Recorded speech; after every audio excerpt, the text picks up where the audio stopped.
So who are you, Hajj Mohammed? Tell me a little bit about yourself. As you said, I'm Hajj Mohammed Umar. People used to call me Hajj. Spiritualist, Mekalangu, and the son of Muhammad Anthony, and then the grandson of Mekalangu. I was born and raised at Cape Coast, where I went to take my Arabic education, which is I have my doctorates in Islam, precisely in the spiritual matters. And businessman is sometimes trading with the cola from Ghana to Nigeria, and sometimes socialist, trying to see the well-being of the human being, helping people, and then see the way forward of the unification of Africa. So in short, if you ask about Hajj Mohammed, this is Hajj Mohammed, CEO, Pan-African Multimedia. So you spoke about the way forward for the unification of Africa. Tell me more about that. Why unification of Africa in our Akan language? They used to say that Emina Owe we bakwa Ubuma Nebuba Ukebomwa Ubua Embu means that broom, when you take only one, you can break it easily, but when you put them together, it will never break, as Nkrumah told us. So I see the importance of unification of Africa for having our trading together, trading with each other, trying to see how we can speak one language.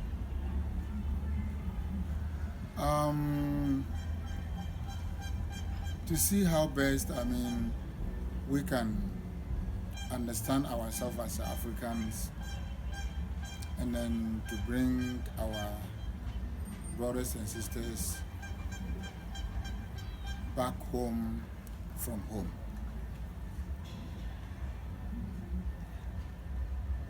Where do you think we are in that process of building Pan-Africanism today? What kinds of steps do we need to take today? For taking steps for unification of Africa, I think I always talk about we have to have, it's only two problems. Let me talk about the problems before saying something about how we can make it happen. We Africans, I think we had a problem of leadership. Everybody wants to be a leader. But if we didn't put ourselves together, how can we get one leader? So that is the one problem. And then people used to see that I'm from Nigeria, I'm from Kenya, I'm from Burkina Faso, so we think we are different people. Until we found out that we are all the same people, it's going to be difficult for us to see the unification of Africa. Whether you are Kenyan or Nigerian or Ghanaian or whatever, we fight a common enemy, which is the colonialism. Capitalism. But what we need in Africa is socialism, because if we share what we have together, I think all of us are going to be fine. An example like if somebody from Burkina Faso, when he come to Ghana, I mean, still in Africa, so you feel that person has to feel like home. And me from Nigeria in Ghana, I have to feel like a home. When the Ghanaian go to Nigeria, he have to feel like a home. But because of the colonial masters, what is already happening, they already psychic our mind, so we don't see ourselves as one people.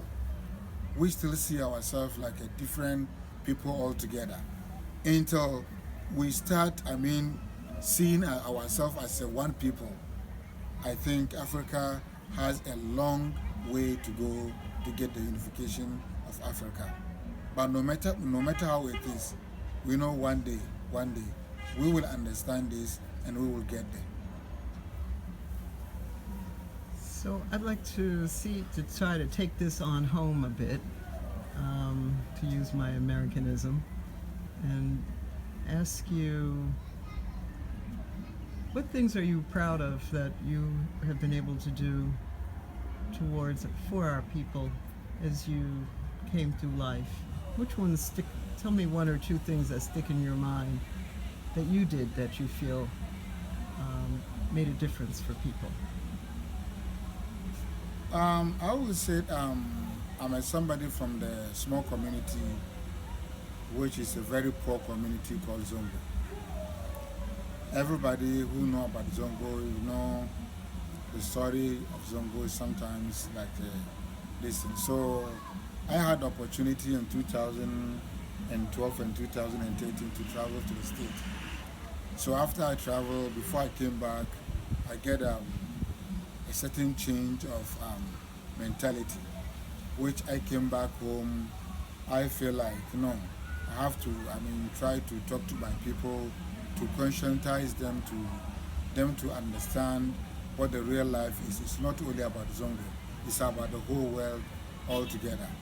So it's one of the things I think I saw myself doing in the community, which is I'm very, very proud of how the progress is going. And then the second one is going to the communities, talking to the Queen Mothers about the unification of Africa, about the Nkrumahism, about the Pan-Africanism, and then go to the different universities and then different schools, and then talking to the undergrads, students, because we know that they always adopt them when they get to the university. So I have an idea that if we are able to conscientize them when they are undergrad, that is where we can push the idea of Pan-Africanism in their mind. Before they get to the university, they already have their mindset they already know where they are, and then they already know where they are going. So I'm very, very proud of that, which we are growing and growing and growing and growing on that sector, which is I'm very, very proud of.